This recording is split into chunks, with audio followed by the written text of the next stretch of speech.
Hare Krishna, welcome back to my channel. So friends, ಇವತ್ತಿನ ಒಂದು reading ನಿಮ್ಮ ಕರೆಂಟ್ ಎನರ್ಜೀಸ್ ಏನಿದೆ, ನಿಮ್ಮ ಒಂದು ಕರೆಂಟ್ ಎನರ್ಜೀಸ್ಗೆ ಏನೆಲ್ಲ ಗೈಡೆನ್ಸ್ ಸಿಗ್ತಾ ಇದೆ, ಯೂನಿವರ್ಸ್ ಕಡೆಯಿಂದ, ಬ್ರಹ್ಮಾಂಡದ ಕಡೆಯಿಂದ ಏನು ಗೈಡೆನ್ಸ್ ಸಿಗ್ತಾ ಇದೆ ಅಂತ ನೋಡೋಣ. ವಿಡಿಯೋ ಜನರಲ್ ಆಗಿರುತ್ತೆ, ಕಲೆಕ್ಟಿವ್ ಆಗಿರುತ್ತೆ, ನಿಮ್ಮ ಜೊತೆ ರೆಸನೇಟ್ ಆದರೆ ಮಾತ್ರ ತಗೊಳ್ಳಿ. ಹಾಗೆ ಟೈಮ್ ಲೆಸ್ ಆಗಿರುತ್ತೆ. ಯಾವಾಗ ಸ್ಕ್ರೀನ್ ಮೇಲೆ ನೋಡ್ತೀರಾ ಆವಾಗ ಇದು ನಿಮಗೆ ರೆಸನೇಟ್ ಆಗುವಂಥದ್ದು. ಪರ್ಸನಲ್ ರೀಡಿಂಗ್ ಯಾರಿಗೆಲ್ಲ ಬೇಕೋ ಡಿಸ್ಕ್ರಿಪ್ಷನ್ ಇರುವಂತಹ ನಂಬರ್ಗೆ ನೀವು ಕಾಂಟ್ಯಾಕ್ಟ್ ಮಾಡಬಹುದು. ಓಪನ್ ಮೈಂಡೆಡ್ ಇಂದ ಈ ರೀಡಿಂಗ್ ನೋಡಿ, take what resonates to you. Okay, so let's start the reading. ನಿಮ್ಮ ಕರೆಂಟ್ ಎನರ್ಜೀಸ್ ಏನಿದೆ, ಎಕ್ಸಿಸ್ಟೆನ್ಸ್ ಆಸ್ ನಾವು ನೀವು ಥಿಂಕ್ ಮಾಡ್ತಾ ಇರುವಂಥದ್ದು ಪ್ರೆಸೆಂಟ್ ಅಲ್ಲಿ ಬದುಕೋಣ. ಸದ್ಯಕ್ಕೆ ಈಗ ಏನಿದೆಯೋ ಅದ್ರ ಬಗ್ಗೆ ಅಷ್ಟೇ ಯೋಚನೆ ಮಾಡೋಣ. ಇವತ್ತಿನ ದಿನ ಏನಿದೆ, ಈಗ ಏನಿದೆ, ಈ ಕ್ಷಣ ಏನೇನಿದೆ ಅದನ್ನ ನಾವು ಬದುಕೋಣ ಅಂತ ನೀವು ಯೋಚಿಸ್ತಾ ಇದ್ದೀರಾ. And go with the flow ಅಂತ ಅನ್ಕೊಳ್ತಾ ಇದ್ದೀರಾ. ಆ್ಯಂಡ್ ನೀವು ಈಗೀಗ ಸ್ವಲ್ಪ ಸ್ಪಿರಿಚುವಾಲಿಟಿಗೂ ಕೂಡ ಬರ್ತಾ ಇದ್ದೀರಾ ಅಂತ ಹೇಳ್ಬೋದು. ಸೋಲ್ ಬಗ್ಗೆ ಸ್ಟಡಿ ಮಾಡ್ತಾ ಇದ್ದೀರಾ, ಮೆಡಿಟೇಷನ್ಸ್ ಬಗ್ಗೆ, ಎನರ್ಜೀಸ್ ಬಗ್ಗೆ, ಇದೆಲ್ಲ ಹೇಗೆ ವರ್ಕ್ ಆಗುತ್ತೆ, ಯೂನಿವರ್ಸ್ ಹೇಗೆ ವರ್ಕ್ ಆಗುತ್ತೆ. ಸೊ ಈ ಥರದ ಕಾನ್ಸೆಪ್ಟ್ ಮೇಲೆ, ಈ ಥರದ ವಿಚಾರಗಳ ಮೇಲೆ ನೀವು ಕಾಂಟೆಂಟ್ನ ಕನ್ಸ್ಯೂಮ್ ಮಾಡ್ತಾ ಇದ್ದೀರಾ. ಆ್ಯಂಡ್ ಥಿಂಗ್ಸ್ನ, ಇನ್ಫಾರ್ಮೇಷನ್ಸ್ನ ಗ್ಯಾದರ್ ಮಾಡ್ತಾ ಇದ್ದೀರಾ. And you are saying that ಈ ಕ್ಷಣದಲ್ಲಿ ಬದುಕ್ತೀನಿ, ಇವತ್ತಿನ ಮಟ್ಟಿಗೆ ಬದುಕ್ತೀನಿ ಅನ್ನೋ ಒಂದು ಮೈಂಡ್ಸೆಟ್ಟಲ್ಲಿ ಥಿಂಕ್ ಮಾಡ್ತಾ ಇದ್ದೀರಾ.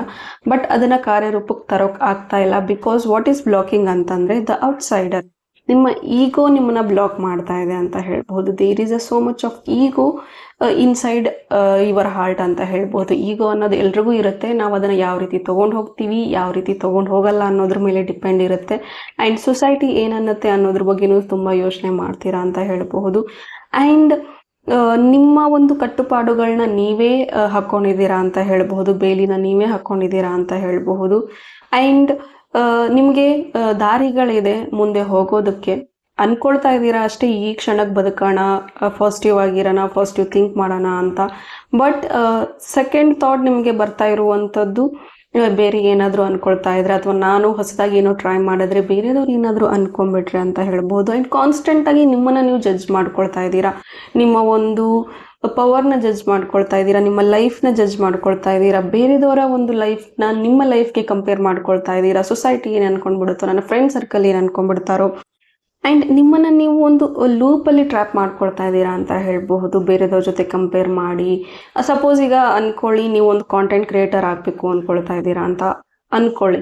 ಬಟ್ ನಿಮಗೆ ಜನ ಏನು ಅನ್ಕೊಂಡ್ಬಿಡ್ತಾರೋ, ನನ್ನ ಕಾಂಟೆಂಟ್ ಇಷ್ಟ ಆಗುತ್ತೋ ಇಲ್ಲೋ, ನಾನು ಮಾತಾಡೋ ರೀತಿ ಇಷ್ಟ ಆಗುತ್ತೋ ಇಲ್ಲೋ, ನಾನು ಹೇಗಿದ್ದೀನೋ ಹೇಗೋ, ನನ್ನ ಲುಕ್ಸ್ ಹೇಗಿದೆ, ಅದು ಇದು ಅಂತ ಕಾನ್ಸ್ಟೆಂಟ್ ನೆಗೆಟಿವ್ ಥಾಟ್ಸ್ ಬರ್ತಾ ಇದೆ. You are feeling like to be in present moment. ಈ ಕ್ಷಣಕ್ಕೆ, ಈ ದಿನಕ್ಕೆ ನನಗೇನು ಅನ್ಸುತ್ತೋ ಅದನ್ನು ಮಾಡ್ತೀನಿ ಅನ್ನೋ ಒಂದು ಥಿಂಕಿಂಗಲ್ಲಿ ನಿಮ್ಮ ಎನರ್ಜೀಸ್ ಇದೆ. ಬಟ್ ನಿಮ್ಮ ಇನ್ನರ್ ಥಾಟ್ಸ್ ಏನಿದೆ, ನಿಮ್ಮ ಒಂದು ಈಗೋ ಏನಿದೆ, ನಿಮ್ಮ ಒಂದು ಡಾಮಿನೇಟಿಂಗ್ ಎನರ್ಜಿ ಏನಿದೆ, ಅದು ಕಾನ್ಸ್ಟೆಂಟಾಗಿ ನಿಮ್ಮನ್ನ ಜಡ್ಜ್ ಮಾಡೋಕೆ ಬಿಡ್ತಾ ಇದೆ. ನಿಮ್ಮ ನೆಗೆಟಿವ್ ಥಾಟ್ಸ್ ಅಷ್ಟೊಂದಿದೆ ನಿಮ್ಮಲ್ಲಿ. ಸೊ ಅದರಿಂದ ನೀವು ಹೊರಗೆ ಬರಬೇಕು. ಅದರಿಂದ ಹೊರಗೆ ಬಂದಾಗಲೇ ನೀವು ಏನು ಈ ಮೂಮೆಂಟಲ್ಲಿ ಬದುಕಬೇಕು ಅಂತ ಕರೆಂಟ್ಲಿ ಥಿಂಕ್ ಮಾಡ್ತಾ ಇದ್ದೀರಾ, ಅದಕ್ಕೆ ನೀವು ಹೋಗೋದಕ್ಕೆ ಸಾಧ್ಯ, ಅದನ್ನು ಅಚೀವ್ ಮಾಡೋದಕ್ಕೆ ಸಾಧ್ಯ. ಆ್ಯಂಡ್ ಸಡನ್ನಾಗಿ ರಿಯಾಕ್ಟ್ ಆಗ್ತಾ ಇದ್ದೀರಾ.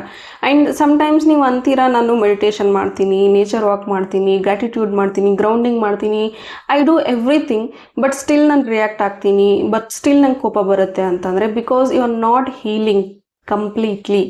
ಅಲ್ಲಿ ನೀವು ಜಸ್ಟ್ ಅದನ್ನು ಒಂದು ಕೆಲಸದ ಥರ ಮಾಡ್ತಾ ಇದ್ದೀರಾ, ರಿಚುವಲ್ ಥರ ಮಾಡ್ತಾ ಇಲ್ಲ. ಆ್ಯಂಡ್ ಅದನ್ನು ಮನಸ್ಸಿಂದ ಮಾಡ್ತಾ ಇಲ್ಲ. ಯಾರೋ ಹೇಳಿದ್ರು ಲೆಟ್ಸ್ ಟ್ರೈ, ಆ್ಯಂಡ್ ನೀವು ಈ ಥರ ನಾನು ಇದನ್ನು ಮಾಡಿದ್ರೆ ನನಗೆ ಈ ಥರದ ರಿಸಲ್ಟ್ ಬೇಕು ಅನ್ನೋ ಎಕ್ಸ್ಪೆಕ್ಟೇಷನ್ಸ್ ಇಂದ ಆ ಕೆಲಸ ಮಾಡ್ತಾ ಇದ್ರೆ ನಿಮಗೆ ಅದು 100% ರಿಸಲ್ಟ್ ಸಿಗೋದಿಲ್ಲ.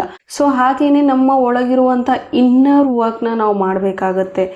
ಇದನ್ನು ಯಾವಾಗ ನೀವು ಜಡ್ಜ್ ಮಾಡೋದನ್ನು, ಕಂಪ್ಲೇಂಟ್ ಮಾಡೋದನ್ನು, ಕಂಪೇರ್ ಮಾಡೋದನ್ನು ಬಿಟ್ಟಾಗ ಡೆಫಿನೆಟ್ಲಿ ನೀವು ಅಂದ್ಕೊಂಡಿರುವಂಥ ಸ್ಟೇಟ್ ಆಫ್ ಬೀಯಿಂಗಿಗೆ, ಈಗಿನ ಒಂದು ಪರಿಸ್ಥಿತಿಗೆ ಏನು ಅನ್ಕೊಳ್ತಾ ಇದ್ದೀರಾ, ಕಾಮ್ನೆಸ್ನ ಅಚೀವ್ ಮಾಡಬೇಕು, ಒಂದು ಪೀಸ್ಫುಲ್ ಲೈಫ್ನ ನಾನು ಲೀಡ್ ಮಾಡಬೇಕು ಅಂದ್ಕೊಳ್ತಾ ಇದ್ದೀರಾ ಅಲ್ಲ, ಅದನ್ನು ನೀವು ಅಚೀವ್ ಮಾಡಬೇಕು ಅಂದರೆ you have to let go the fear of judgement, comparative.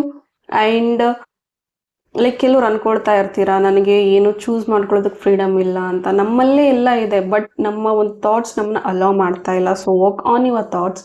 Okay, stop comparing. And most of the time respond ಮಾಡೋದಿಲ್ಲ ನೀವು. ಯಾರೇ ಏನಾದರೂ ಅಂದರೆ ಅವ್ರಿಗೆ ವಾಪಸ್ ನಾನು ಏನು ಉತ್ತರ ಕೊಡಬೇಕು ಅನ್ನೋದ್ರ ಬಗ್ಗೆ ಯೋಚನೆ ಮಾಡ್ತಾ ಇರ್ತೀರಾ ಬಿಟ್ಟರೆ, ನಾನು ಏನು ಮಾಡಿದೆ ಆ ವ್ಯಕ್ತಿ ನನಗೆ ಅದನ್ನು ಹೇಳ್ತಾ ಇದ್ದಾರೆ, ಸೊ ಅದಕ್ಕೆ ನಾನು ಯಾವ ರೀತಿ ಆ ವ್ಯಕ್ತಿಗೆ ರೆಸ್ಪಾಂಡ್ ಮಾಡಬೇಕು, ಯಾವ ರೀತಿ ಕಾಮಾಗಿ ನಾನು ಅರ್ಥ ಮಾಡಿಸ್ಬೇಕು. ಸಪೋಸ್ ಆ ವ್ಯಕ್ತಿ ಅರ್ಥ ಮಾಡ್ಕೊಳ್ಳೋ ಸಿಚುವೇಶನಲ್ಲಿ ಇಲ್ಲ ಅಂತಂದರೆ ಅದನ್ನು ಇಗ್ನೋರ್ ನಾನು ಹೇಗೆ ಮಾಡಬೇಕು ಅನ್ನೋದ್ರ ಬಗ್ಗೆ ನೀವು ಗಮನ ಕೊಡಬೇಕಾಗತ್ತೆ ಇಲ್ಲಿ. ಓಕೆ, ಆ್ಯಂಡ್ ನಿಮಗೆ ಗೈಡೆನ್ಸ್ ಸಿಗ್ತಾ ಇರುವಂಥದ್ದು ಸ್ಟ್ರೆಸ್. ತುಂಬ ಸ್ಟ್ರೆಸ್ ತಗೊಳ್ತಾ ಇದ್ದೀರಾ ಒಬ್ವಿಯಸ್ಲಿ. ಸೊ ಈ ಥರ ಕಂಟಿನ್ಯೂಯಸ್ ಆಗಿ ಬೇರೆ ವ್ಯಕ್ತಿಗಳು ಏನು ಅಂದ್ಕೊಳ್ತಾರೆ ಅನ್ನೋ ಕಂಟಿನ್ಯೂಯಸ್ ಥಾಟ್ಸ್ ಇದ್ದಾಗ ಡೆಫಿನೆಟ್ಲಿ ಸ್ಟ್ರೆಸ್ ತುಂಬ ಬರುತ್ತೆ. ಆ್ಯಂಡ್ ಎಟ್ ಎ ಟೈಮ್ ಎಲ್ಲನೂ ಆಗಿಬಿಡಬೇಕು ಅನ್ನೋ ಒಂದು ಯೋಚನೆ ಇದ್ದಾಗ definitely the things doesn't work.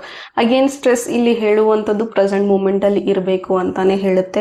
But ಆ ಪ್ರೆಸೆಂಟ್ ಮೂಮೆಂಟಿಗೆ ಬರಬೇಕು ಅಂತಂದ್ರೂ ನಿಮ್ಮ ಇನ್ನರ್ ವರ್ಕ್ನ ನೀವು ಮಾಡಲೇಬೇಕಾಗತ್ತೆ.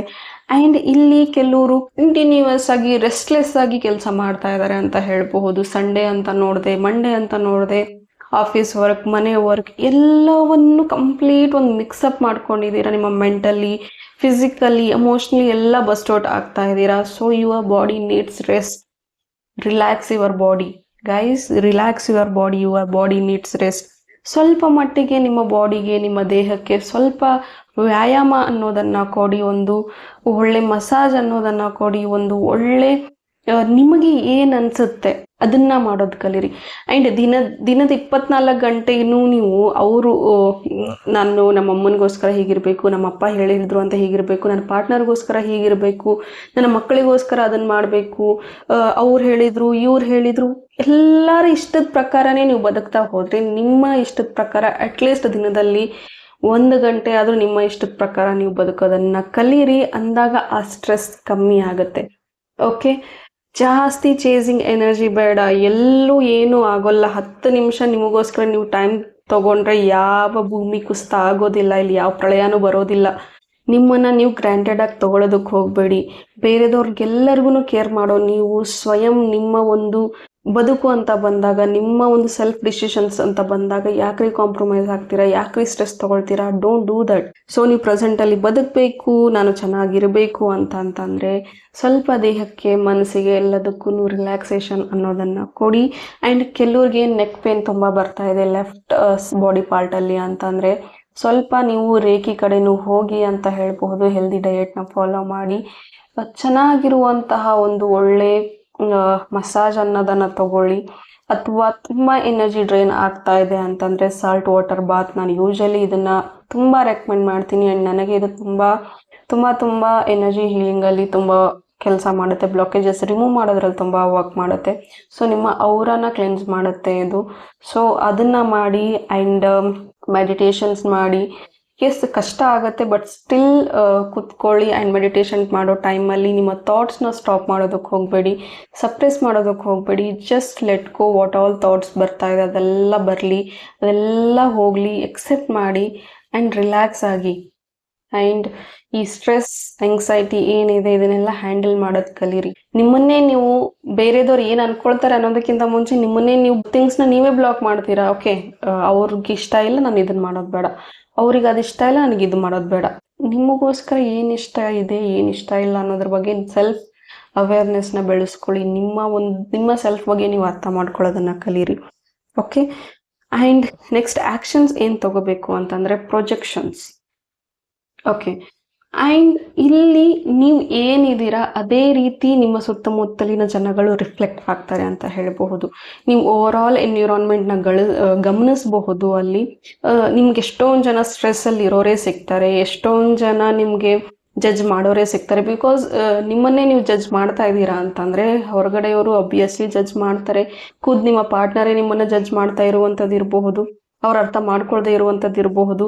ಓಕೆ, ಸೊ ಎಷ್ಟರ ಮಟ್ಟಿಗೆ ನಿಮ್ಮನ್ನು ನೀವು ಸೆಲ್ಫ್ನ ಅರ್ಥ ಮಾಡ್ಕೊಂಡಿದ್ದೀರಾ, ನಿಮ್ಮ ಪಾರ್ಟ್ನರ್ ನಿಮ್ಮನ್ನು ಅರ್ಥ ಮಾಡ್ಕೋಬೇಕು ಅಂದರೆ ಅಟ್ಲೀಸ್ಟ್ ನಿಮ್ಮ ಬಗ್ಗೆ ನಿಮಗೆ ಅರ್ಥ ಆಗಿರಬೇಕು ಅಲ್ವಾ.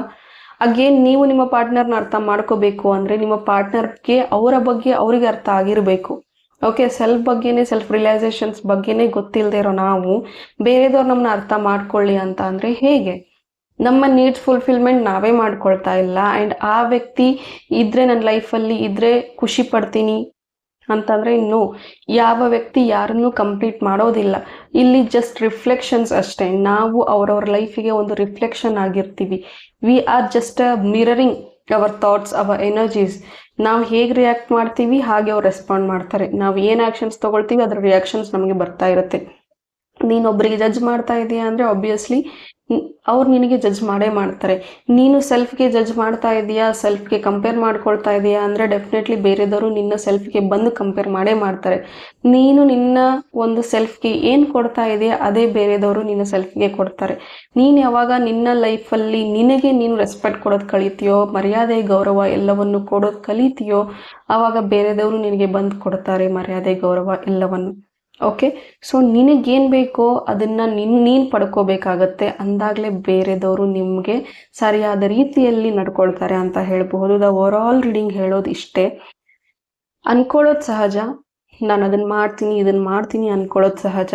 ಬಟ್ ಯಾವಾಗ ನಮ್ಮ ಈಗೋ, ನಮ್ಮ ಕಂಪ್ಯಾರೇಟಿವ್, ನಮ್ಮ ಜಡ್ಜ್ಮೆಂಟ್ಸ್, ನಮ್ಮ ಒಂದು ಲಿಮಿಟಿಂಗ್ ಬಿಲೀಫ್ಸ್ ಏನೆಲ್ಲ ಇದೆ ಅದನ್ನು ಲೆಟ್ಗೋ ಮಾಡಿ ಕಂಪ್ಲೀಟ್ ಸರೆಂಡರ್ ಮೂಡಿಗೆ ಯಾವಾಗ ಹೋಗ್ತೀವಿ, ಆಯಿತು ಲೈಫಲ್ಲಿ ಇಷ್ಟು ದೂರ ಬಂದಿದ್ದೀನಿ, ಎಲ್ಲರಿಗೋಸ್ಕರ ಮಾಡಿದೆ, ಇನ್ನೇನು ಇಲ್ಲ, ಇನ್ನೇನಿದ್ರು ನನಗೋಸ್ಕರ ಅಂತ ಯಾವಾಗ ನೀವು ನಿಮಗೋಸ್ಕರ ಬದಲಾಗೋದಕ್ಕೆ ಶುರು ಮಾಡ್ತೀರಾ, things will get automatically change like miracle. Just ಸುಮ್ಮನೆ ರೀಡಿಂಗ್ನ ಯಾರೋ ಒಂದು ಹೇಳ್ತಾರೆ, ಏನೋ ಒಂದು ಬಂದು ಹೇಳ್ತಾರೆ ಅಂತ ಅಂದರೆ ಸುಮ್ಮನೆ ಹೇಳ್ತಿರಲ್ಲ ನಾವು. ಅಲ್ಲಿ ನಿಮಗೆ ಒಂದಲ್ಲ ಒಂದು ಗೈಡೆನ್ಸ್ ಇರುತ್ತೆ. ಅದನ್ನು ಕೀ ಪಾಯಿಂಟ್ಸ್ ತೊಗೊಳ್ಳಿ, ನೋಟ್ ಮಾಡ್ಕೊಳ್ಳಿ, ಅಳವಡಿಸ್ಕೊಳ್ಳಿ, ವರ್ಕ್ ಮಾಡಿ. ಓಕೆ, ಇನ್ನೂ ಹೆಚ್ಚಿನ ಮಾಹಿತಿ ಬೇಕು, ನಿಮ್ಮ ಸೆಲ್ಫ್ ಬಗ್ಗೆ ನೀವು ಕಲಿಬೇಕು ಅಂದರೆ ಮ್ಯಾನಿಫೆಸ್ಟೇಷನ್ಸ್ ಬಗ್ಗೆ ಕಲೀರಿ, ಬುಕ್ಸ್ ಓದಿ, ಸೆಲ್ಫ್ ಅವೇರ್ನೆಸ್ನ ಬೆಳೆಸ್ಕೊಳ್ಳಿ, ಹೊಸ ಹೊಸ ಸ್ಕಿಲ್ಸ್ನ ಡೆವಲಪ್ ಮಾಡ್ಕೊಳ್ಳಿ. There are lot of things to learn, lot of things to apply. And ತುಂಬ ವಿಧಾನಗಳಿದೆ ಹ್ಯಾಪಿಯಾಗಿರೋದಕ್ಕೆ. ಆ್ಯಂಡ್ ಇದಿದ್ರೇ ಖುಷಿಯಾಗಿರ್ತೀನಿ, ಅದಿದ್ರೇ ಖುಷಿಯಾಗಿರ್ತೀನಿ, ನನ್ನ ಪಾರ್ಟ್ನರ್ ಜೊತೆ ಮದುವೆ ಆದ್ರೇ ನಾನು ಖುಷಿಯಾಗಿರ್ತೀನಿ. ರಿಮೆಂಬರ್, ಯಾರು ಯಾರಿಂದನೂ ಖುಷಿಯಾಗಿರೋದಕ್ಕೆ ಸಾಧ್ಯ ಇಲ್ಲ, ಯಾರು ಯಾರಿಂದನೂ ದುಃಖ ಪಡೋದಕ್ಕೂ ಸಾಧ್ಯ ಇಲ್ಲ. ನಮ್ಮ ಓನ್ ಎಕ್ಸ್ಪೆಕ್ಟೇಷನ್ಸ್ ನಮಗೆ ಹರ್ಟ್ ಮಾಡುತ್ತೆ, ನಮ್ಮ ಓನ್ ಎಕ್ಸ್ಪೆಕ್ಟೇಷನ್ಸ್ ನಮಗೆ ಖುಷಿನೂ ಕೊಡುತ್ತೆ. ನಮ್ಮ ಒಂದು ಥಿಂಕಿಂಗ್ ಪ್ಯಾಟರ್ನ, ನಮ್ಮ ಒಂದು ಪರ್ಸೆಪ್ಷನ್ನ, ನಮ್ಮ ಒಂದು ದೃಷ್ಟಿಕೋನನ ನಾವು ಚೇಂಜ್ ಮಾಡ್ಕೋಬೇಕಾಗತ್ತೆ. ಓಕೆ, ಸೊ ಇದಾಗಿತ್ತು ನಿಮ್ಮ ಒಂದು ರೀಡಿಂಗ್. ಹೋಪ್ ಈ ರೀಡಿಂಗ್ ನಿಮಗೆ ಇಷ್ಟ ಆಗಿದೆ ಅಂತ ಭಾವಿಸ್ತೀನಿ. ಇಷ್ಟ ಆಗಿದ್ರೆ ಕಮೆಂಟಲ್ಲಿ ತಿಳಿಸಿ. Thank you. God bless you all.